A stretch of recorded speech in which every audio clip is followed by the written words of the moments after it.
Assalamualaikum warahmatullahi wabarakatuh.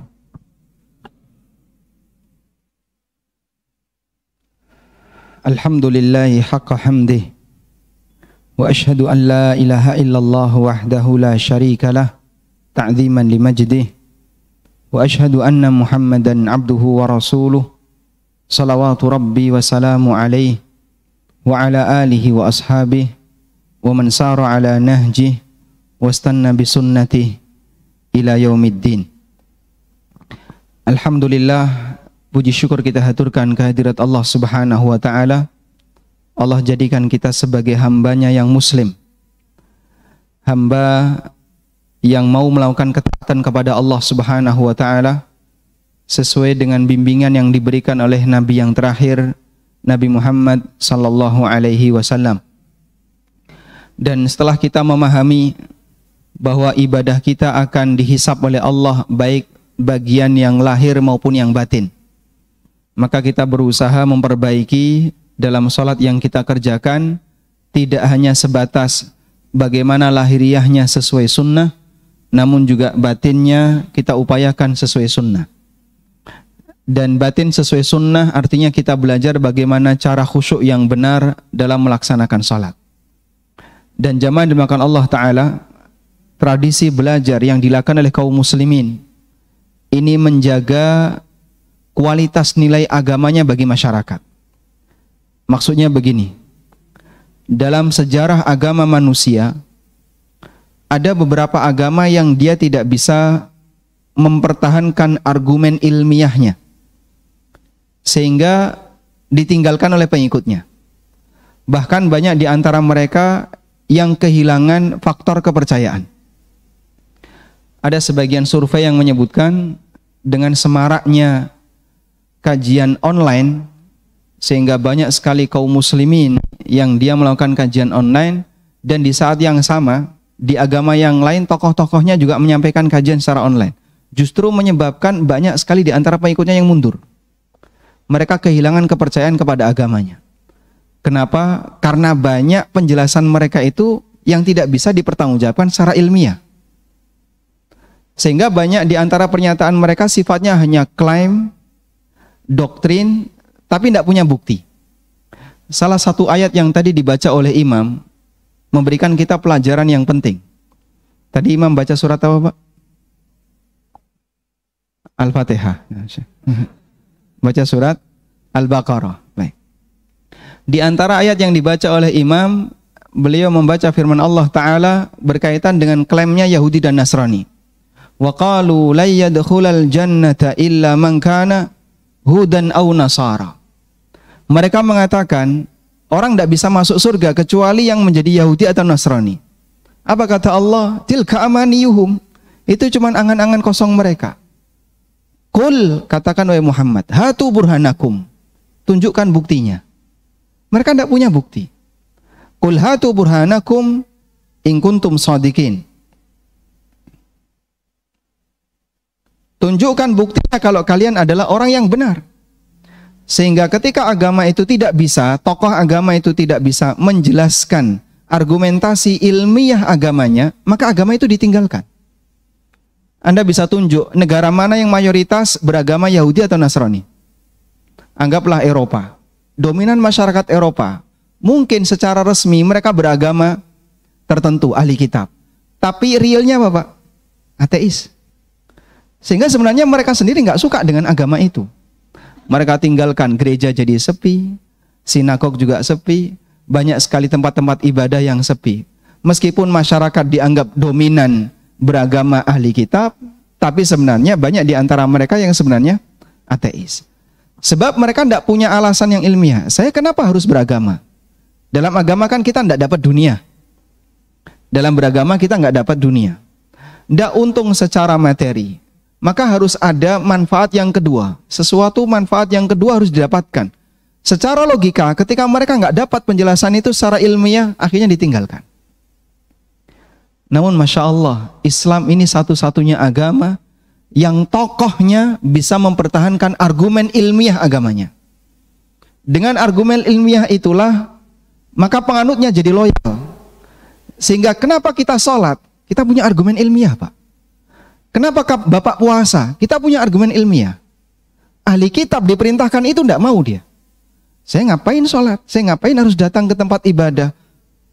Mereka ketika disampaikan oleh tokoh agamanya, oleh para tokoh agama yang ada di agama mereka, tidak ada argumen ilmiah yang bisa diterima. Akhirnya ditinggalkan. Maka kita belajar, salah satu di antara hal penting yang perlu kita ingat adalah seperti yang tadi dibaca oleh imam, mengingatkan kepada kita, kita belajar dalam rangka untuk mempertahankan argumen ilmiah agama ini, agar tetap terjaga dan bisa dipercaya oleh para penganutnya. Dalam tahapan berikutnya, ketika ulama itu sudah mulai banyak yang meninggal dunia, karena Allah mencabut ilmu ini bukan dengan Allah hilangkan ilmu, tapi dengan apa? Diwafatkannya ulama. Innallaha la yantazi'ul ilma intiza'an. Allah tidak mencabut ilmu langsung dari hamba. Walakin yantazi'ul ilma biqabdil ulama. Namun Allah mencabut ilmu dengan diwafatkannya ulama. Ulama satu demi satu meninggal dunia. Saat para tokoh agamanya meninggal dunia, kualitas dari penjelasan ilmiah itu mulai turun. Di saat itulah kepercayaan orang kepada agama juga turun. Saat orang sudah kehilangan kepercayaan agamanya, dia nggak mau beragama. Akhirnya ditinggalkan. Sebagaimana itu terjadi pada Yahudi, juga terjadi pada Nasrani, itu juga nanti akan terjadi pada agama Islam. Maka sampai ketika Islam itu di akhir zaman, tidak ada manusia selain hanya mengucapkan Allah, yang lain tidak dilakukan. Dia nggak sholat, dia nggak puasa karena dia tinggalkan agamanya. Baik, karena itu dalam setiap aktivitas yang kita lakukan, idealnya punya dasar. Kenapa Bapak melakukan A, kenapa melakukan B, kenapa melakukan C? Idealnya punya apa, Pak? Punya dasar dan landasan. Sebab amal yang didasari oleh ilmu itu akan lebih mantap dalam melaksanakannya, lebih yakin dalam melaksanakannya dibandingkan amal yang sifatnya hanya apa kata orang atau hanya kebiasaan yang itu kita lakukan sejak masa silam dan tidak ada perubahan karena tidak ada ilmu yang kita pelajari. Maka meskipun kami sangat yakin ya, Bapak Ibu sholat sejak kecil, bahkan ada yang dari TK sudah diajari sholat sampai kita dewasa di usia 30 tahun, 40 tahun atau lebih dari itu. Kita sangat yakin, hanya sebatas gerakan sholat kita semuanya hafal. Namun kita butuh tambahan ilmu tentang sholat. Sebab kita tahu dari sekian ibadah yang kita lakukan dalam sholat, barangkali masih ada yang kurang. Gimana cara takbir yang benar, bagaimana cara ruku yang benar, bagaimana cara A, B, C yang benar. Dengan belajar itulah kegiatan ibadah yang kita lakukan didasari dengan apa, Pak? Ilmu. Punya argumen ilmiah ini akan membuat kita semakin yakin dalam beribadah. Dan ketika semakin yakin, maka porsi pahalanya akan semakin tinggi insyaallah ta'ala. Baik, selanjutnya kita kembali ke buku tafsir sholat. Program yang diselenggarakan oleh Majelis Taklim, apa tadi namanya? The Din Cover Dunia, Masya Allah. The Din Over Dunia atau Cover? Over. The Din Over Dunia. Program yang diselenggarakan oleh Majelis Taklim di kesempatan kali ini adalah bedah buku tafsir sholat secara bertahap dengan mengikuti agenda kalau saya datang ke Jakarta. Dan saya tidak punya jadwal rutin ke Jakarta, jadi menyesuaikan pengumuman saja. Ini mohon maaf, untuk posisi ini doktrin bisanya ya. Pokoknya kalau ada pengumuman baru ada kajian. Baik, Anda bisa buka di halaman 8. Tentang 5 catatan tentang khusyuk dalam sholat. Bagi yang punya bukunya bisa dibuka di halaman 8. 5 catatan tentang khusyuk dalam sholat. Setelah kita belajar tentang apa itu khusyuk dan bagaimana cara khusyuk yang sederhana. Kemarin kita buat ilustrasi ibarat orang yang sedang ujian ya. Membandingkan antara orang yang baca berita dengan orang yang sedang mengerjakan ujian matematika. Tingkat konsentrasinya sama atau beda, Pak? Beda ya. Kita baca berita nggak konsentrasi, bisa nggak Pak? Bisa. Antum di kafe, di stadion, Masya Allah, atau di tempat-tempat yang rame, di terminal, di stasiun, di bandara, sambil baca berita, bising, Anda tidak merasa terganggu. Karena untuk baca berita nggak butuh konsentrasi terlalu jauh. Paling isinya kalau ndak pembunuhan, ya apalagi korupsi, perjudian. Hanya seputar itu. Jadi orang bosan kan gitu. Sehingga orang baca berita nggak butuh konsentrasi tinggi. Tapi kalau orang mengerjakan ujian matematika di tempat seramai itu, mungkin dia nggak bisa. Pak, saya mau cari tempat yang sepi, saya mau kuliah biar lebih fokus. Baik. Salat kita, ketika kita tidak merasa terganggu dengan aneka gangguan yang ada di sekitar kita, berarti kualitas sholat kita seperti orang yang baca berita. Artinya kurang peduli dengan nilai keseriusan. Sehingga ada aneka gambar yang kita gelar dalam sajadah. Bahkan sampai ketika kita sholat sambil tebak gambar. Iki ulo pemanu, kan gitu ya. Dan pada waktu kita sholat kadang HP berbunyi tapi kita merasa santai. Berarti kualitas sholat kita mirip seperti orang yang baca berita. Tapi kalau ada orang yang sholat dengan gangguan sedikit dia merasa terganggu, berarti kualitas sholat dia mungkin seperti orang yang mengerjakan soal matematika. Nabi SAW seperti itu kondisinya. Saat beliau sholat, beliau menggunakan baju yang ada lureknya. Tahu lurek Pak? Hanya sebatas garis-garis ya, bukan batik ya. Batik lebih ramai daripada lurik. Dan itu beliau merasa terganggu. Beliau merasa terganggu. Sehingga selesai sholat beliau katakan, tolong kembalikan baju lurik ini kepada Abu Jaham dan minta kain yang polos. Fa innaha alhatni anifan. Karena lurik di baju ini tadi membuat saya lalai ketika sholat. Masya Allah. Ya, ada yang pakai batik ya. Bapak ketika sholat maghrib tadi pakai batik terganggu atau tidak? Terganggu Pak? Atau tidak merasa terganggu? Ada yang bawa sajadah dengan aneka gambar. Kita sholat dengan sajadah yang beraneka gambar merasa terganggu nggak? Karena sudah saking biasanya jadi kita biasa saja. Berarti kualitas sholat kita kurang lebih seperti itu. Tayyib. Nah selanjutnya kita akan bahas tentang hukum khusyuk dalam sholat. Tolong bedakan antara khusyuk dengan tumak ninah. Bedakan antara khusyuk dengan tumak ninah. Apa itu tumak ninah? Tumak ninah itu khusyuk dalam gerakan. Saya ulang ya. Tumak ninah itu bentuknya adalah khusyuk dalam gerakan.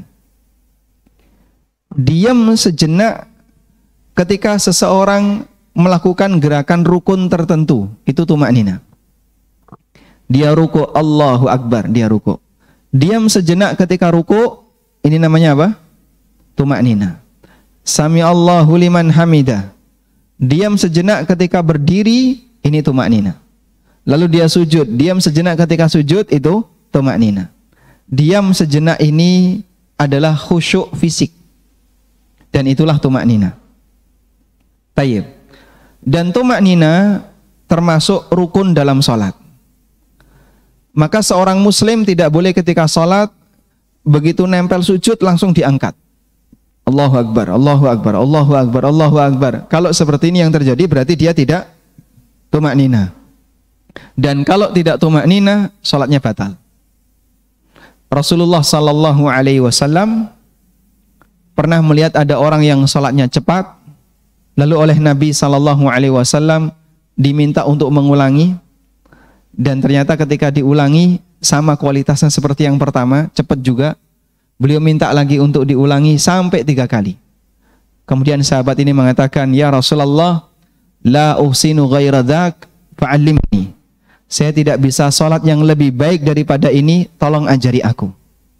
Kemudian diajari oleh Rasulullah Sallallahu Alaihi Wasallam sholat dengan standar minimal yang jika itu dikurangi maka status sholatnya batal. Maka hadis ini dijadikan sebagai dalil oleh para ulama sholat standar minimal, dan itu termasuk referensi utama dalam masalah fikih sholat. Hadis ini sering disebut dengan hadis al-musi fi sholatihi. Hadis musi fi sholatihi. Baik, di buku tafsir sholat saya banyak mengutip hadis itu, tapi sifatnya penggalan-penggalan ya. Penggalan, sepenggal, karena hadis itu merupakan hadis sentral dalam masalah fikih sholat. Baik.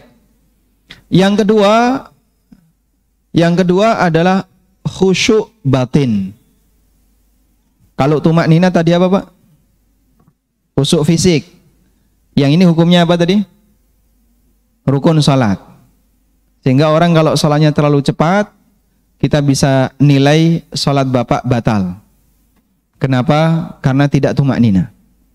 Hudzaifah ibnul Yaman pernah melihat ada orang yang salatnya cepat, lalu ditanya, "Mundu mata anta tusalli hakadha?" Sejak kapan kau salat seperti ini? Orang ini mengatakan arba'ina sana. Sudah 40 tahun. Berarti usianya 50-an. Lalu Hudzaifah ibn Yaman mengatakan, "Lau mutta ala hadha, mutta ala ghairi millati Muhammadin sallallahu alaihi wasallam." Kalau kau mati sementara kualitas salatmu seperti ini, kau mati tidak dalam keadaan membawa millah Muhammad, agama Muhammad sallallahu alaihi wasallam. Berikutnya yang kedua, yaitu khusyuk yang sifatnya batin. Khusyuk yang sifatnya batin dalam arti batinnya tidak mikir yang lain, banyak dipuji oleh Allah, namun hukumnya tidak sampai derajat wajib. Hukumnya tidak sampai derajat wajib. Kecuali jika total tidak khusyuk. Itu sampai bisa membatalkan salat. Kecuali jika total tidak khusyuk. Sehingga begini. Tidak total khusyuk, salat tidak batal. Total tidak khusyuk, salat batal. Paham insyaallah bedanya? Paham ya? Saya ulang ya. Tidak total khusyuk, salat tidak batal. Sehingga dia salat maghrib 3 rakaat. Rakaat 1 khusyuk. Rakaat 2 mulai berkurang. Rakaat ketiga ngilang. Maksudnya hatinya kemana-mana ya. Sehingga dalam satu kegiatan salat yang dia lakukan, dia khusyuk sekian persen, tapi tidak khusyuk sekian persen. Hukum salat seperti ini batal atau tidak? Tidak. Apa dalilnya? Dalilnya adalah hadis Nabi sallallahu alaihi wasallam. Beliau bersabda, "Wa innal 'abda la yansarifu min salatihi wa ma kutiba lahu illa nisfuha aw thuluthuha aw rubu'uha aw khumusuha aw sudusuha ila ushriha." Ada orang yang selesai salat, sementara pahala yang dia dapatkan dari salatnya hanya setengahnya, sepertiganya, 1/4, 1/5, 1/10, sampai beliau menyebut 1/10. Meskipun bisa jadi ada di antara kita yang cuma dapat 1/100. Bahkan bisa jadi ada yang cuma dapat 1/1000. Dapat pahala sekian persen itu berbanding lurus dengan berapa persen nilai khusyuk yang dia lakukan dalam salatnya. Mafhum insyaallah? Alhamdulillah. Karena itu hadis ini dalil bahwa khusyuk dalam salat hukumnya tidak wajib 100%. Namun kalau 100% tidak khusyuk, batal salatnya. Sehingga dari mulai takbiratul ihram sampai salam, mikir yang lain terus, tidak ada yang memikirkan salatnya. 100% tidak khusyuk. Maka orang seperti ini salatnya batal. Karena itu Rasulullah sallallahu alaihi wasallam memberikan peringatan bagi orang yang dia berpotensi 100% tidak khusyuk. Kenapa? Karena nahan ingin buang air atau nahan lapar. Sementara makanan sudah dihidangkan. Rasulullah sallallahu alaihi wasallam bersabda, "La salata bihadratit ta'am wala huwa yudafi'uhul akhbathan. Tidak ada salat ketika makanan sudah dihidangkan atau dalam posisi ingin menahan buang air. Sehingga kalau ada orang yang salat dari mulai takbiratul ihram sampai salam, yang dipikirkan cuma satu, mikir ngentut. Masya Allah, ditahan itu dari mulai takbiratul ihram sampai salam. Cuman mikir itu saja. Maka salatnya gimana, Pak? Batal. Sebab berarti dia tidak khusyuk 100%. Nah, di sini saya akan sampaikan keterangan yang disebutkan dalam ensiklopedia fikih, Al-Mawsu'ah Al-Fiqhiyah. Ikhtalafal fuqaha'u fi hukmil khusyu'i fis shalah. Dhahaba jumhurul fuqaha ila annahu sunnatun min sunanis shalah. Bidalili salati man yufakkiru bi amrin dunyawi id lam yaqulu bi butlaniha idza kana dhabitan af'alaha. Ulama berbeda pendapat mengenai hukum khusyuk dalam salat. Jumhur ulama berpendapat bahwa khusyuk termasuk salah satu sunnah salat dengan dalil orang yang berfikir masalah dunia ketika salat, status salatnya sah karena mereka tidak menganggap batalnya salat seseorang selama dia masih sadar dengan gerakan salatnya.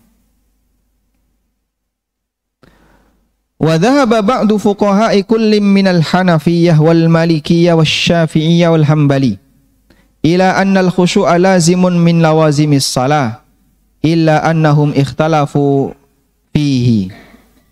Sementara sebagian ulama dari masing-masing 4 mazhab mulai Hanafiyah sampai Hambali ada yang mengatakan bahwa khusyuk itu wajib. Hanya saja mereka berbeda pendapat mengenai kadar wajibnya.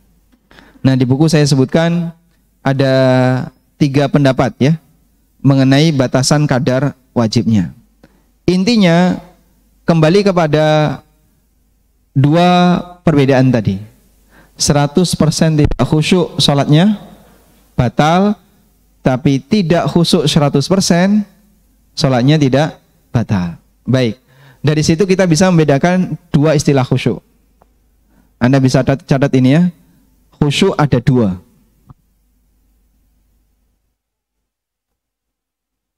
Yang pertama khusyuk mutlak. Khusyuk mutlak. Dalam kurung khusyuk 100%. Hukumnya tidak wajib. Khusyuk mutlak yaitu khusyuk 100%, hukumnya apa? Tidak wajib. Yang kedua mutlak khusyuk. Mutlakul khusyuk. Mutlak khusyuk artinya khusyuk kadar minimal. Hukumnya wajib.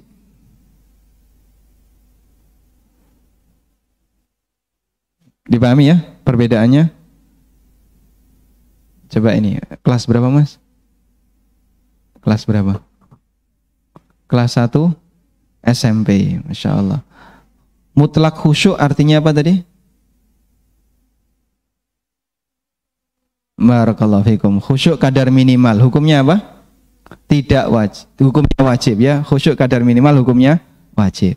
Sehingga setiap salat seorang muslim harus punya khusyuk kadar minimal. Maka kalau ada perbuatan yang menyebabkan orang itu tidak khusyuk sama sekali, perbuatan itu harus didahulukan dan tidak boleh ditahan, kemudian orang melakukan salat. Karena itu para ulama mengatakan min fiqhir rajul, bagian dari ciri orang yang berilmu adalah dia mendahulukan hajatnya sebelum sholatnya. Bahasa sederhana kita, lebih baik makan mikir sholat daripada sholat mikir makan. Paham insyaallah? Baik, alhamdulillah. Sehingga kalau kita lapar Pak, dahulukan yang mana? Ya, dahulukan makan. Kecuali kalau nggak ada makanan ya. Kenapa nggak sholat asar? Saya nunggu makanan. Oh, kamu kan puasa. Nunggu puasa, nunggu berbuka, nggak mungkin dia. Sehingga meskipun lapar seperti itu, karena dia nggak mungkin masak, nggak mungkin makan sebab dia puasa, tidak bisa dijadikan sebagai alasan untuk meninggalkan sholat. Wallahu alam. Nah di sini di halaman 13 ya, saya sebutkan tentang hukum menahan ngentut ketika sholat. Dalam hadis dari Aisyah radhiyallahu anha, Nabi sallallahu alaihi wasallam bersabda, "La yusalla bihadratit ta'am wala wa huwa yudafi'uhul akhbathan." Tidak boleh sholat ketika makanan sudah dihidangkan, dan tidak boleh sholat sambil menahan keinginan buang hadas, baik hadas depan maupun belakang. Baik. Lalu bagaimana hukumnya menahan ngentut ketika sholat? As-San'ani pernah membahas ini dan beliau memberikan rincian mengenai hukum menahan kentut ketika sholat. Beliau menyebutkan bahwa ngentut itu ada dua. Ada yang dorongannya kuat. Pakai bahasa apa kira-kira yang lebih sopan ya? Gini nggak apa-apa ya? Baik. Anda paham kan maksudnya? Dan ada yang dorongannya ringan. Beliau mengatakan, wa yulhaqu bihima mudafa'atur rih. Fahadha ma'al mudafa'ati. Wa amma idza kana yajidu fi nafsihi thiqal. Dzalika wa laysa hunaka mudafa'ah fala nahya 'anis salati ma'ah. Termasuk dalam larangan di atas. Kalau tadi Nabi sallallahu alaihi wasallam mengatakan sambil nahan ingin buang air tidak boleh. Bagaimana kalau nahan ngentut? Kata beliau, termasuk dalam larangan ini adalah menahan ngentut. Ini jika disertai dengan al-mudafa'ah, dorongan yang kuat, kebelet. Sehingga ketika ditahan sampai mukanya biru. Adapun jika dirinya mampu menahan dan tidak ada rasa kebelet, maka tidak terlarang untuk sholat sambil menahannya. Nah, terkadang ada sebagian orang yang punya penyakit ngentutan. Takbiratul ihram baru sekian ngentut ke tempat wudhu, balik lagi baru sebentar lagi ngentut lagi ke tempat wudhu. Masya Allah Pak, kasihan banget nih. Bolak balik dia wudhu. Sampai ada salah satu orang tuh sholat tarawih Pak, setiap 2 rakaat wudhu Pak. Assalamualaikum, setiap salam ngentut Pak. Ini orang Masya Allah, kalau kayak gini jadi imam, repot makmumnya. Maka bisa jadi itu bagian dari was-was. Bisa jadi itu bagian dari was-was. Karena itu para ulama menyarankan ngentut yang ringan, sehingga ketika ditahan hilang, Anda tidak akan terasa terganggu dengan itu. Sebaiknya tidak dilepas ketika sholat, agar kita tidak terjebak dalam kondisi penyakit was-was. Sebab kadang orang yang terlalu memanjakan apa ini? Pokoknya setiap kali ingin mengeluarkan sesuatu dikeluarin ya. Itu bisa keseringan Pak. Akhirnya sholat 4 rakaat itu bisa bolak-balik untuk memperjuangkan 4 rakaat. Maka sebaiknya ditahan. Walhamdulillahirabbil alamin. Baik, insyaallah bisa dipahami ya. Jadi kesimpulannya berkaitan dengan hukum khusyuk dalam sholat dibagi menjadi 2. Khusyuk 100% hukumnya tidak wajib, tapi khusyuk kadar minimal hukumnya wajib. Sebab orang kalau diminta untuk khusyuk 100% dalam sholatnya mustahil. Kita semuanya gagal, tidak bisa melakukannya. Termasuk juga Nabi Sallallahu Alaihi Wasallam pernah memikirkan sesuatu dalam sholatnya. Seperti di halaman 10 itu saya sebutkan. Nabi Sallallahu Alaihi Wasallam pernah sholat sambil duduk. Sementara Abu Bakar berada di samping kanan beliau. Lalu beliau melihat ternyata makmumnya semuanya berdiri. Kemudian beliau berisyarat memerintahkan mereka untuk apa? Duduk. Padahal itu sudah melakukan takbiratul ihram.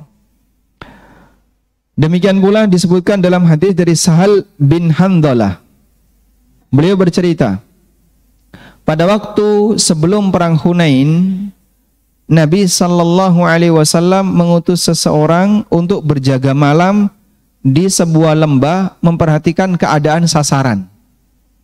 Ini pasukan Muslim di lembah sana, di balik bukit itu daerah Hunain yang mau diserang. Beliau menyuruh salah satu sahabat untuk berjaga di sana, ngawasi apa yang dilakukan oleh musuh. Sementara pasukan kaum muslimin di sini. Sampai subuh utusan itu belum balik. Maka diceritakan menjelang subuh Nabi SAW selalu bertanya, adakah perkembangan informasi dari penjaga malam? Sampai akhirnya dikumandangkan iqamah sholat subuh. Sahal bin Handalah menegaskan, faja'ala Rasulullah sallallahu alaihi wasallam yusalli wa huwa yaltafitu hatta idza qada salatahu wa sallam. Nabi SAW salat sambil arah pandangannya itu ke arah bukit tadi, Pak.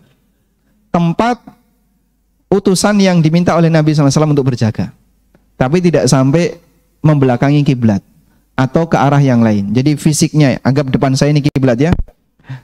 Beliau fisiknya menghadap ke arah kiblat, tapi pandangan matanya serong ke sana.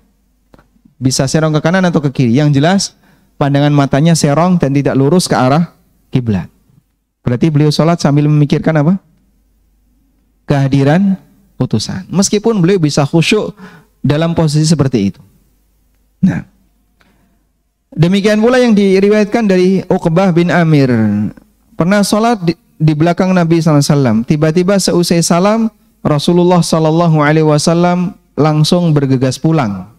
Sampai melangkai pundak sebagian makmum. Setelah itu beliau balik ke masjid dan mengatakan, "Dzakartu syai'an min tibrin indana. Fakarihtu ayyah bisani, fa amartu bikismatihi." Aku teringat ketika sholat di rumah ada emas dan saya tidak ingin emas itu bertahan di rumahku. Pulang diambil langsung disedekahkan. Sebab Nabi SAW tidak mau nyimpan harta, sehingga kalau ada harta di rumahnya sampai kepikiran dalam sholat beliau. Masya Allah. Kita gimana, Pak?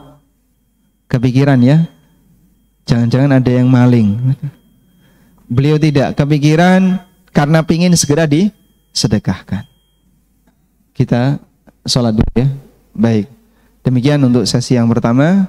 Kita akan sholat isya terlebih dahulu. Wassallallahu ala nabiyyina Muhammadin wa ala alihi wa sahbihi wasallam. Wassalamualaikum warahmatullahi wabarakatuh.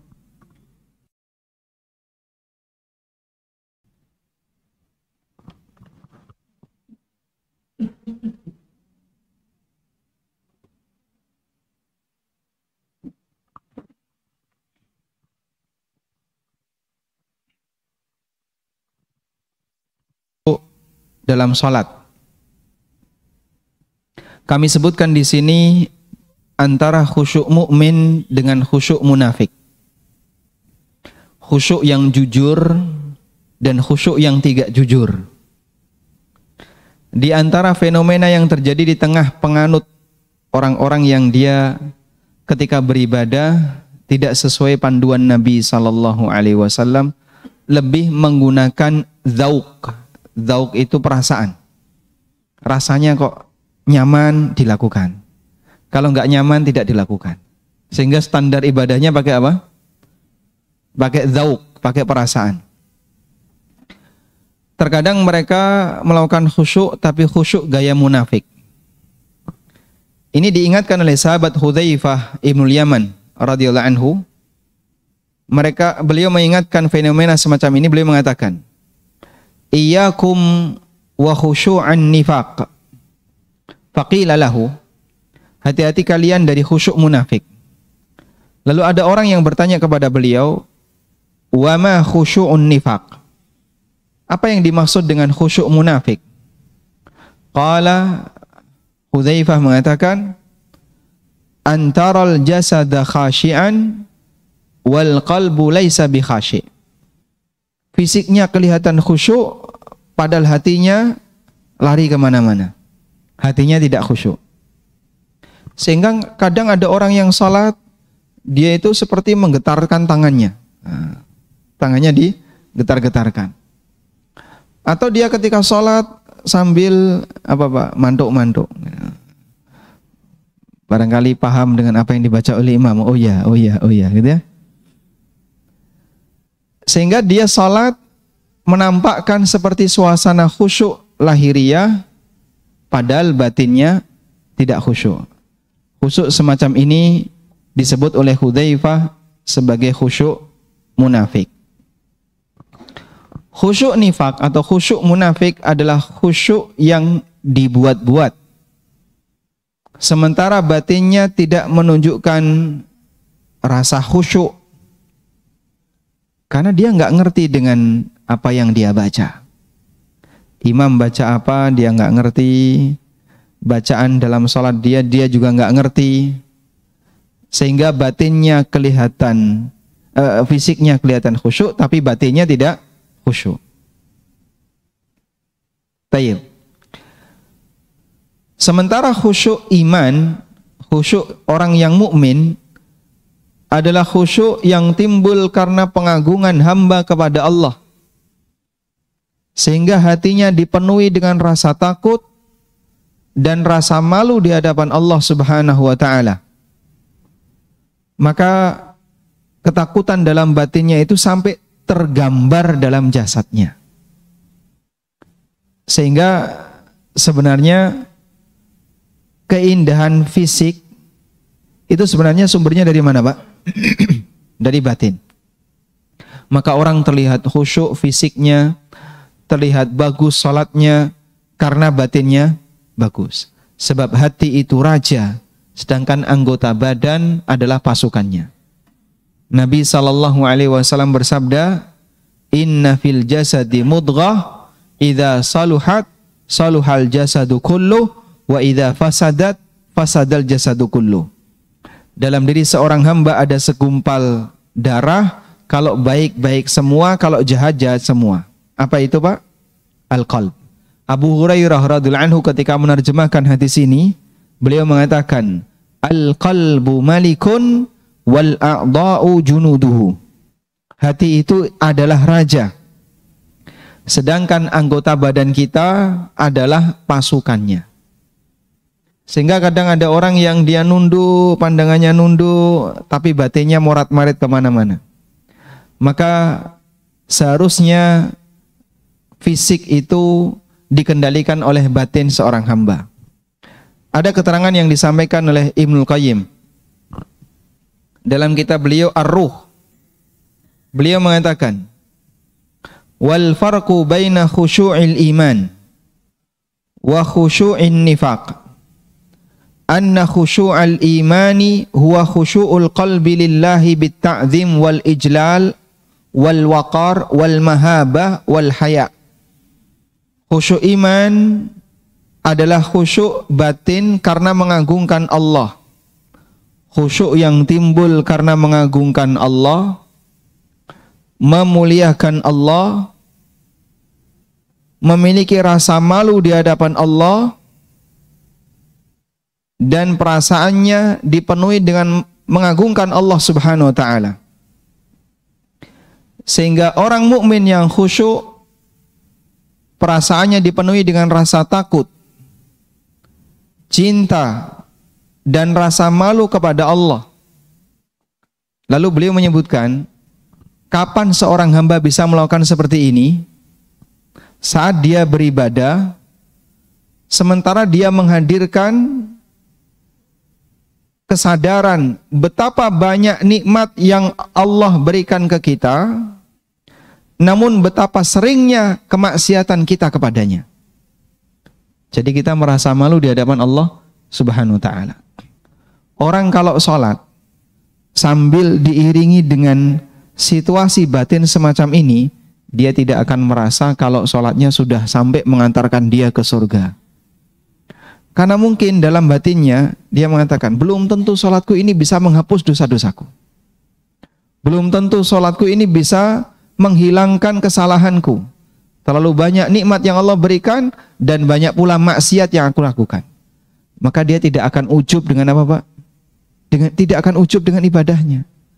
Sehingga dia tidak merasa dengan ibadah yang sudah aku lakukan maka aku sudah jadi bau surga. Pak, belum tentu ibadah Bapak diterima. Baik. Sedangkan khusyuk munafik, wa amma khusyu'un nifaq, fayabdu 'alal jawarihi tasannu'an wa takallufan wal qalbu ghairu khashi'. Khusyuk nifaq adalah khusyuk yang dibuat-buat, dipaksakan sementara hatinya tidak khusyuk. Khusyuk seperti inilah yang dibenci oleh para sahabat dan dibenci oleh para ulama masa silam. Bahkan mereka membenci ketika orang menampakkan khusyuk lebih dari kondisi asli batinnya.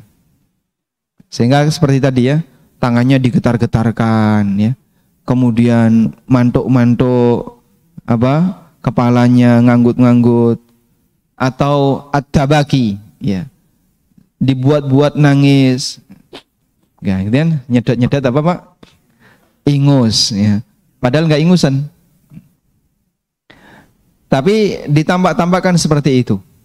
Fudail bin Iyad, seorang ulama tabi'in mengatakan, kana yakrahu ayyurir rajulu minal khusyu' aktsara mimma fi qalbi. Dulu para ulama membenci seseorang menampakkan khusyuk lebih dari situasi asli dalam batinnya. Al-Qurtubi rahimahullah menyebutkan, wa ammal madhmumu fatakallufuhu wa tabaki wa muta'ta'atur ra'si kama yaf'aluhul juhal.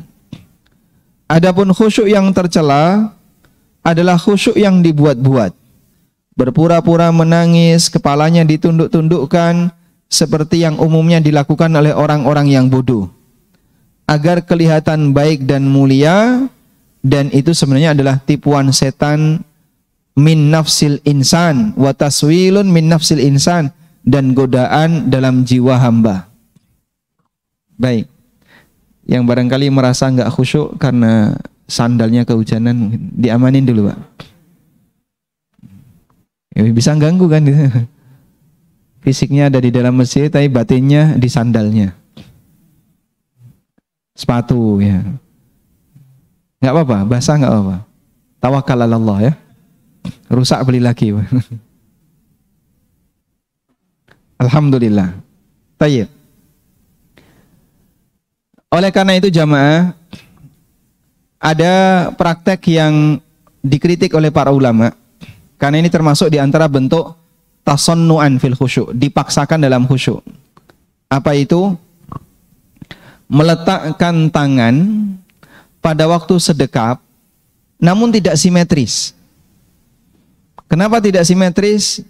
Dipaskan jantung. Ya begini ya. Atau dipaskan liver, hati. Kadang saya melihat ada orang yang serong kanan, ada yang serong kiri. Saya jadi bingung, ini yang dipakai yang mana? Yang serong kanan atau serong kiri? Karena perasaannya beda-beda Pak. Yang serong kanan merasa, ini kan jantung. Saya merasa lebih tenang kalau tangan saya tak taruh di jantung. Yang satu merasa, oh enggak, saya merasa lebih tenang kalau tangan saya taruh di hati. Kalau orang ini jejer Pak, yang satu nyerong kanan, yang satu nyerong kiri, coba bayangkan gimana Pak? Sikut-sikutan jadinya. Karena dia nggak simetris. Ada sebuah hadis, Nabi SAW melarang, naha Rasulullah SAW anit tahassur fis salah. Nabi SAW melarang tahassur ketika salat. Apa yang dimaksud dengan at-tahassur? At-tahassur artinya malang kerik. Tahu malang kerik? Paham Mbak malang kerik? Paham ya? Tahu nggak? Masya Allah. Jadi orang Jawa dulu ya. Berkaca pinggang. Berkaca pinggang. Itu namanya apa? At-tahassur fis salah. Dan salah satu di antara makna berkaca pinggang ketika salat adalah serong kanan atau serong. Nggak apa-apa. Nah, hanya menutupi si kentut tadi tidak dicemukan. Coba kalau misalnya barang siapa yang itu udahlah, ada di situ, ayo teriak, lah nih loh, ya kan? Karena Rasul begitu. Nah, pertanyaan saya, apakah karena selama ini tapi salah rumah anak kalau itu mengharapkan kontak ini menutupi air sahabat. Baik, Masya Allah, barakallahu fikum. Baik. Apakah daging onta haram? Jawabannya halal ya. Karena itu salah satu di antara kurban yang sah adalah kurban menggunakan onta. Kalau onta itu haram maka tidak boleh dipakai untuk kurban, gitu Pak ya. Hewan yang haram tidak boleh digunakan untuk berkurban. Alhamdulillah saya tadi sudah kurban. Yang kamu sembelih apa? Babi misalnya. Sah atau tidak? Tidak. Kenapa? Karena menyembelih hewan yang tidak memenuhi syarat sah berkurban. Baik. Selanjutnya, makan daging onta apakah batal wudu? Berarti dua ini perlu kita bedakan ya.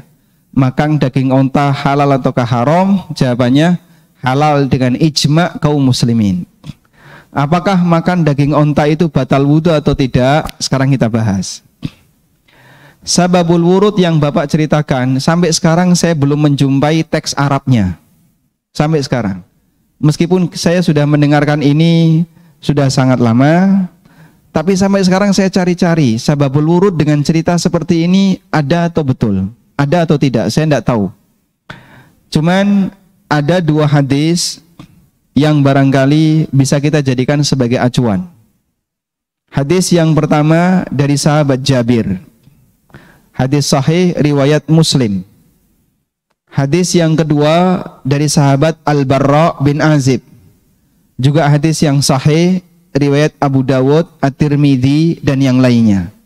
Sekarang kita baca hadis dari Jabir. Jabir menceritakan, su'ilan Nabiyyu sallallahu alaihi wasallam. Nabi sallallahu alaihi wasallam pernah ditanya, ana tawadda'u min luhumil ibil? Apakah kita perlu berwudu ketika selesai makan daging onta? Qala, jawab beliau, na'am, iya. Qala, kemudian sahabat ini bertanya lagi, ana tawadda'u min luhumil ghanam? Apakah kita perlu berwudu setelah makan daging kambing? Qala, beliau mengatakan, in syi'ta, kalau mau silahkan. Artinya dikasih pilihan, wudu boleh, enggak wudu boleh. Rawahu Muslim, hadis riwayat Muslim. Sekarang kita beralih ke hadis Al-Barra bin Azib. Dari Al-Barra bin Azib radhiyallahu anhu, beliau bercerita, su'ilan Nabiyyu sallallahu alaihi wasallam an luhumil ibil. Nabi sallallahu alaihi wasallam ditanya tentang daging onta.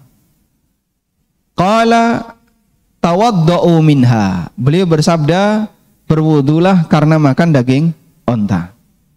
Wa su'ila an luhumil ghanam, dan beliau ditanya tentang makan daging kambing. Qala la yatawadda. Beliau bersabda, tidak perlu wudu.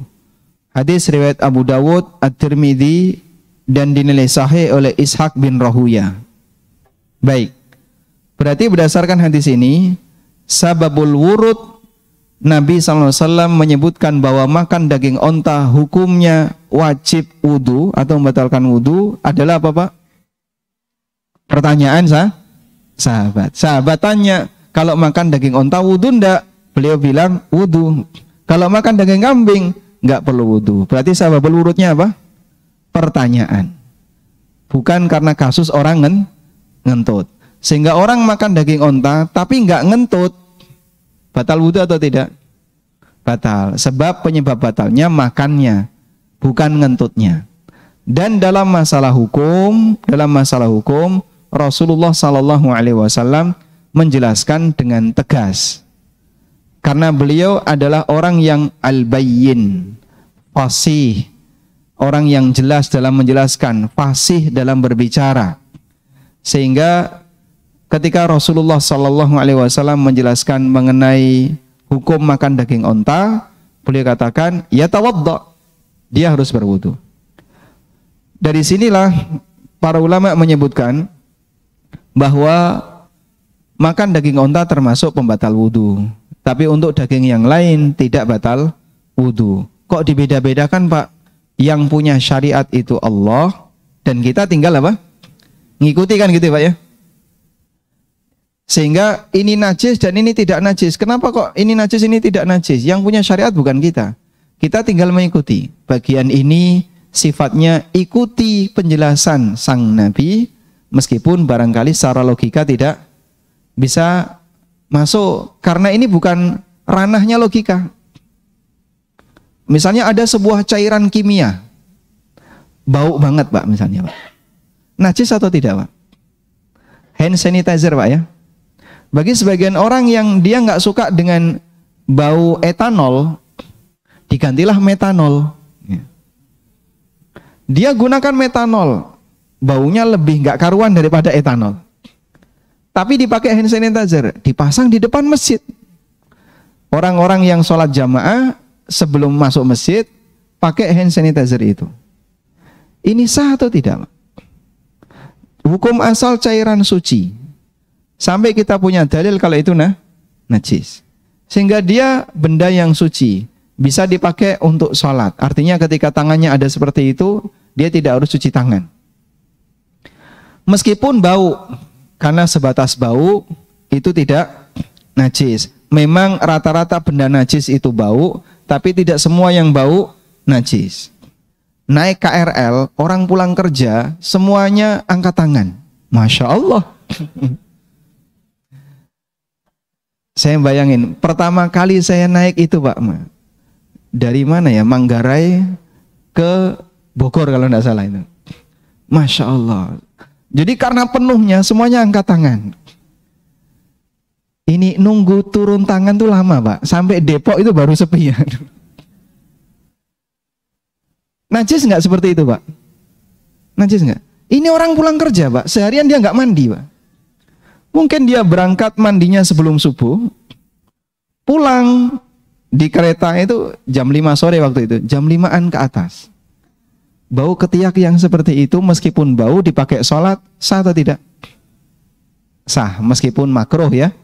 Ya seharusnya dibersihkan dulu sebelum sholat, karena ganggu kanan kirinya. Maka sebatas bau tidak menyebabkan orang jadi najis. Kentut juga bau, tapi menyebabkan batal wudu. Bau ketiak bau, tapi tidak menyebabkan batal wudu. Wallahu a'lam. Baik. Mana tadi? Masya Allah. Ini susunannya gimana nih? Oh boleh ya. Tadi yang pertama tadi mana? Kita urutkan.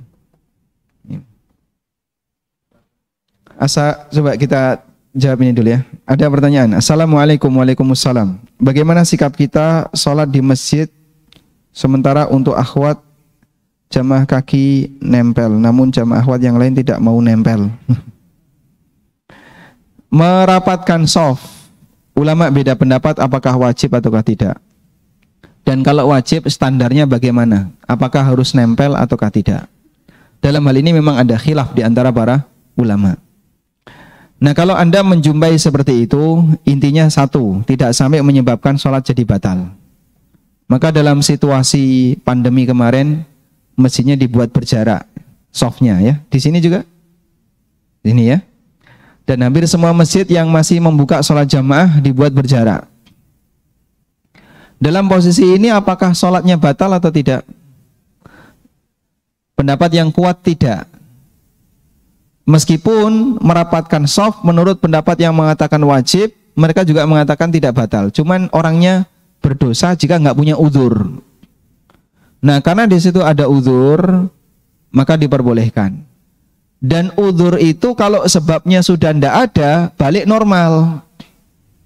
Ada kaidah yang mengatakan, idza dhaqal amru ittasa'a wa idza ittasa'a dhaqa. Kalau ada kondisi tidak normal, maka diberi pengecualian. Tapi kalau sudah balik normal, harus kembali normal. Jangan berjarak terus sampai sekarang. Saya menjumpai beberapa masjid, kok jaraknya enggak rapat-rapat, sampai sekarang masih berjarak. Padahal kalau mereka ngobrol rapat, Pak. Hah? Sholatnya berjarak pakai masker, ngobrol nggak pakai jarak, nggak pakai masker. Ya, coba gimana itu Pak kira-kira jadi? Ya kan standarnya jadi nggak baku. Yang ini Anda buat ketat dalam masalah prokes, yang ini Anda buat longgar dalam masalah prokes. Padahal yang lebih dibutuhkan untuk rapat adalah ketika sholat. Dan saya menjumpai di masjid yang sama itu ya. Dia kalau sholat wajib berjarak, tiba-tiba ada jenazah. Ketika ada jenazah, selesai pengumuman, terus mari kita sholat. Itu softnya rapat. Sampai takmirnya bilang nggak ada COVID, nggak ada COVID, ayo rapat. Nah kalau sholat wajib kenapa ada COVID? Ada jenazah hilang COVID-nya ya. Subhanallah. Ini orang punya standar yang berbeda ya. Tayyib. Kita aja pertanyaan berikutnya. Bolehkah sholat sunnah rawatib ditunda? Semisal ada kajian. Misal ada kajian, jadi sholat sunnahnya dikerjakan setelah kajian. Jawabannya boleh. Sholat rawatib itu waktunya sampai masuk sholat berikutnya. Sehingga sangat longgar. Kecuali untuk qobliyah ya. Kalau qobliyah kan sampai qomat. Sehingga kalau seperti ba'diyah isya tadi, selesai sholat langsung kajian dilanjutkan. Misalnya, lalu Anda menunda sholat rawatib, Anda kerjakan waktu tahajud, boleh enggak? Boleh. Karena waktu sholat rawatib itu sampai masuk sholat berikutnya. Wallahu a'lam.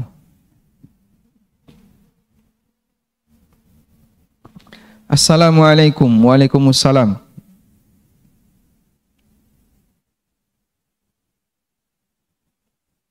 Apa yang harus dilakukan atau dibaca atau dipikirkan ketika sholat jamaah?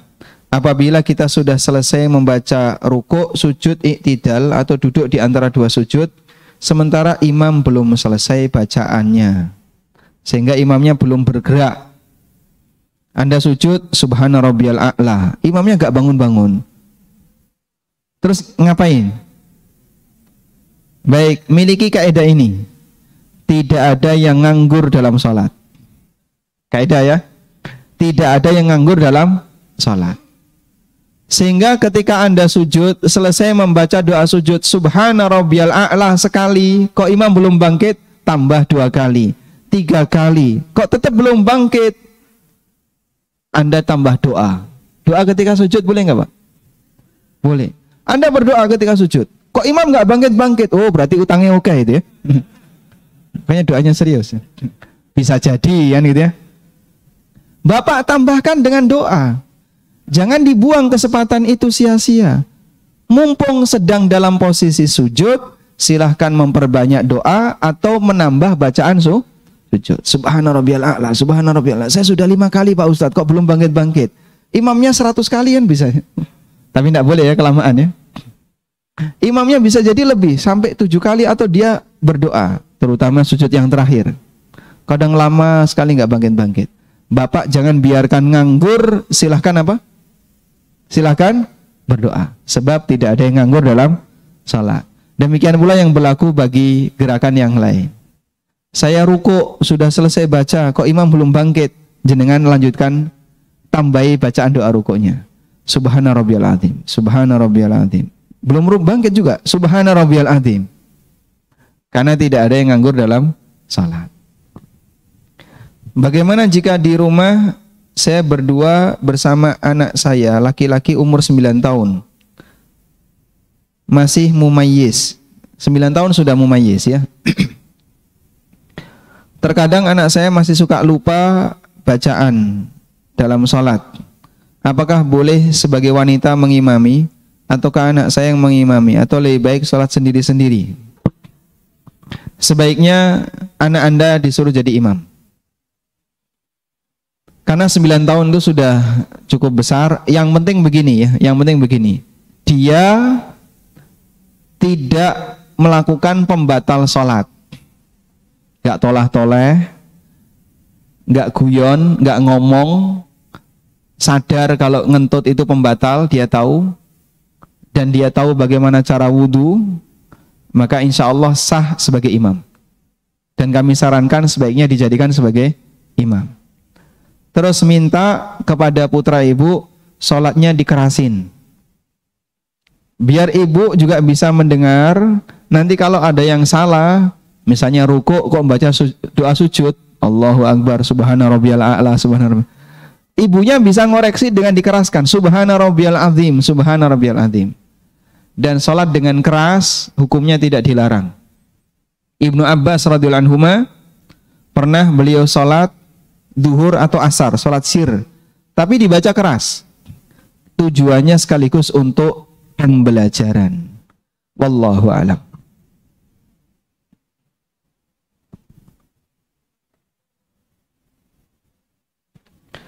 Assalamualaikum. Waalaikumsalam. Ibu saya suka menunda sholat dengan alasan memasak atau beres-beres rumah. Ada di sini nggak? Kalau ada di sini kan ikut mendengarkan ya. Bagaimana hukumnya orang yang menunda-nunda sholat? Ya, kalau hanya sebatas kepentingan ini tidak selayaknya dilakukan. Sehingga kasih pengertian kepada beliau, beres-beres rumah ditunda itu nggak dosa ya. Beres-beres rumah ditunda dosa nggak Pak? Nggak dosa. Kalau sholat ditunda, dosa. Prioritaskan kewajiban agama, karena sholat juga kesibukan. Berikan waktu untuk kesibukan sholat, meskipun kita mengakui ibu juga sibuk beres-beres rumah. Begitu ya. Berikan pengertian kepada beliau, barangkali karena masalah beliau belum sampai ilmu. Apakah orang tua lansia juga harus belajar tata cara sholat yang benar sesuai sunnah, dan juga belajar cara wudhu yang benar? Yang butuh ilmu itu yang muda saja atau tua juga? Yang sudah merasa tua? Masya Allah. Nyun sewu, Bapak usia berapa Pak? Nggih. 70? Masya Allah. 75. Dapat hadiah sebentar ya. Dapat hadiah yang mana ya? Yang ini aja. Kode etik pengusaha muslim. Masya Allah. Ganti judul, kode etik orang tua nggak ada saya. Semoga bermanfaat Pak. Yang butuh ilmu siapa Pak? Maka kita belajar sampai kapan? Sampai mati. Ma'al mihbarah ilal maqbarah. Bersama tinta menuju ke kuburan. Karena belajar itu tidak ada masa habisnya, tidak ada batas final belajar itu tidak ada. Karena kamu sudah 60 tahun sudah selesai belajar, sekarang nggak usah belajar. Tidak ada Pak teori kayak gitu. Sehingga apakah orang tua juga butuh belajar? Jawabannya butuh. Assalamualaikum. Waalaikumsalam. Di tengah sholat batuk sampai terasa kencing sedikit, apakah membatalkan sholat? Jika setelah sholat akan melanjutkan sholat sunnah, apakah harus berwudu terlebih dahulu? Kalau Anda yakin keluar, batal. Karena keluar najis di tengah sholat membatalkan sholat, dan kencing termasuk hadas. Rasulullah SAW bersabda, la yakbalullahu salata rajulin idza ahdatsa hatta yatawadda. Allah tidak menerima salat seseorang ketika berhadas sampai dia berwudu. Sehingga kalau yakin keluar harus ke toilet, bersihkan najisnya, wudu, kemudian balik salat. Tapi kalau hanya was-was, ada sebagian orang yang diganggu was-was. Dalam bayangan dia seolah-olah ada yang netes. Ini penyakit laki-laki Pak. Penyakitnya laki-laki ini. Sampai dia itu bolak-balik. Hanya takbiratul ikhram, kayaknya ada yang netes, balik lagi. Takbiratul ikhram berhasil Al-Fatihah, ruku, Allahu Akbar, kayaknya ada yang netes, balik lagi. Sampai kadang nangis orangnya. Ada salah satu polisi Pak. WA saya nangis. Beliau itu sampai nangis karena gangguan ini. Pertanyaan saya 3. Kalau ingin menyembuhkan orang seperti ini, 1, yang pertama, berapa usia Bapak? Yang kedua, apakah Bapak punya penyakit urologi yang berkaitan dengan urologi? Punya riwayat penyakit ini tidak? Kalau jawabannya masih muda, muda itu ya 60 ke bawah ya. Atau 50 ke bawah. Pokoknya kalau Bapak masih muda, yang kedua nggak punya riwayat penyakit dengan urusan urologi, yang ketiga itu hanya terjadi ketika ibadah, pastikan was-was setan. Solusinya begini, silahkan Anda berwudu, selesai wudu futsal. Selesai wudu suruh futsal. Netes nggak? Nggak. Masya Allah. Wong futsal kayak gitu aja nggak netes, sholat netes. Berarti sebenarnya was-was netes itu di mana Pak? Godaan setan Pak. Dia sehat walafiat, tidak punya kendala dalam masalah ini. Selesai wudhu dia lari-lari, itu tidak ada perasaan netes. Berarti sebenarnya orang ini tidak punya penyakit itu. Maka itu terjadi karena was-was. Saya coba Pak Ustadz, selesai wudhu saya futsal, kayaknya ada yang netes. Karena kamu mendengarkan saya. Terpikirkan jadinya, setting itu masuk. Begitu dipraktekkan, betul ada yang seolah-olah ada yang netes. Was-wasnya tambah ke futsal. Sekarang ganti sepedaan, pasti nanti netes. Memang Anda ini orang yang tergoda setan. Penyakitnya karena was-was. Obatnya satu, nggak gubris, sudah. Obatnya cuma satu itu Pak, nggak gubris. Tapi Pak Ustadz, selama kamu masih tanya, berarti belum sembuh. Tapi selama masih belum sembuh. Kalau sudah nggak tanya, sembuh. Ya sudah, saya nggak tanya lagi. Insya Allah sembuh Pak. Sebab sebenarnya ini bukan penyakit. Anda tidak netes. Anda kena was-was. Dan was-was itu terjadi ketika diperhatikan. Maka jangan diperhatikan. Cukup misalnya. Kuis ya. Ini buku langka Pak. Sudah tidak terbit lagi. Judulnya Pasar Muslim dan Dunia Makelar ya. Pertanyaannya, sebutkan hukum khusyuk.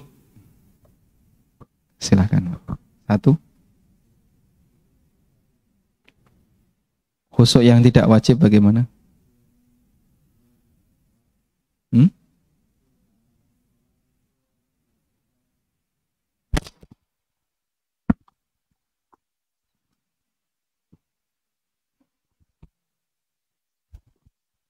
Khusyuk ada dua, khusyuk yang diwajibkan dan khusyuk yang tidak diwajibkan. Khusyuk yang diwajibkan adalah khusyuk yang sholatnya dipenuhi dengan rasa penghambaan kepada Allah dan mengagungkan, dia dihadirkan rasa ikhlas dalam beribadah kepada Allah. Dan khusyuk yang tidak diwajibkan adalah khusyuk. Masya Allah. Ini kecampur kayaknya penjelasannya. Kecampur. Baik, Bapak saya kasih yang ini aja ya, pengantar permodalan dalam Islam. Baik, ada yang mau menyempurnakan? Masya Allah, silakan duluan. Khusyuk ada berapa dan bagaimana penjelasannya?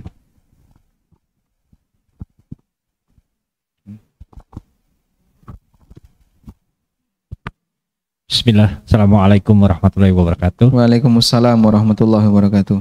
Mohon izin Ustaz. Khusyuk yang diwajibkan oleh syariat itu khusyuk yang minimal. Khusyuk minimal. Khusyuk minimal, sedangkan khusyuk yang maksimal itu khusyuk yang tidak wajib. Tidak wajib dan tidak mungkin dilakukan oleh kita. Khusyuk yang 100%. Barakallahu fikum. Insyaallah benar ya, dapat hadiah. Nah, ini ada pertanyaan penting sebenarnya ya. Kalau ngantuk, sholat dulu atau tidur dulu? Anda milih mana Pak? Hah? Apa? Tergantung waktu ya. Kalau waktunya sudah mepet, mau habis, misalnya ngantuk sekali tapi mendekati asar. Ngantuk sekali waktu duhur, Anda baru datang, belum sholat duhur, tapi mepet asar. Kalau tidur, ya pasti bablas. Ya, bisa jadi bangunnya besok di hari kiamat. Maka dalam posisi seperti ini, Anda wajib sholat meskipun ngantuk. Wudhu pokoknya diperjuangkan sholat. Karena kalau Anda tidur dulu, maka nanti terhitung sebagai orang yang meninggalkan sholat. Tapi kalau waktunya longgar dan Anda masih bisa tidur sejenak, tidur dulu sampai hilang ngantuknya, kemudian nanti tolong dikasih peringatan ya. Misalnya habis maghrib ngantuk banget, tidur antara maghrib dengan isya itu hukumnya apa? Makruh, dilarang oleh Nabi sallallahu alaihi wasallam. Nah, Rasulullah sallallahu alaihi wasallam anin naumi qabla al-isya wal haditsu ba'daha. Nabi sallallahu alaihi wasallam melarang tidur sebelum isya dan ngobrol setelah isya. Ini setelah maghrib ngantuk banget. Tidur dulu boleh nggak Pak Ustadz? Karena ngantuk sekali. Boleh, tapi pesan sama keluarganya. Tolong nanti kalau Isya dibangunin. Saya mau tidur dulu, kalau nggak bangun-bangun, tolong dimandikan, dikafani, disolati. Nggak bangun-bangun ya. Tujuannya apa ini Pak? Agar jangan sampai apa? Kebablasan. Wallahu a'lam. Ngentut tapi tidak ada bunyi dan tidak bau. Apakah batal sholatnya? Ya batal. Karena tidak semua kentut ada bunyinya. Ada ngentut, di depan Anda kipas angin. Berarti pelakunya tidak mencium bau. Ya wajar kan Pak? Maka bukan masalah bau dan tidak, tapi kalau yakin ngentut, wudunya batal. Wallahu a'lam wa sallallahu ala nabiyyina Muhammadin wa ala alihi wa sahbihi wa sallam. Wa akhiru da'wana anil hamdulillahi rabbil alamin. Subhanakallahumma wa bihamdika asyhadu an la ilaha illa anta astaghfiruka wa atubu ilaik. Wassalamu alaikum warahmatullahi wabarakatuh.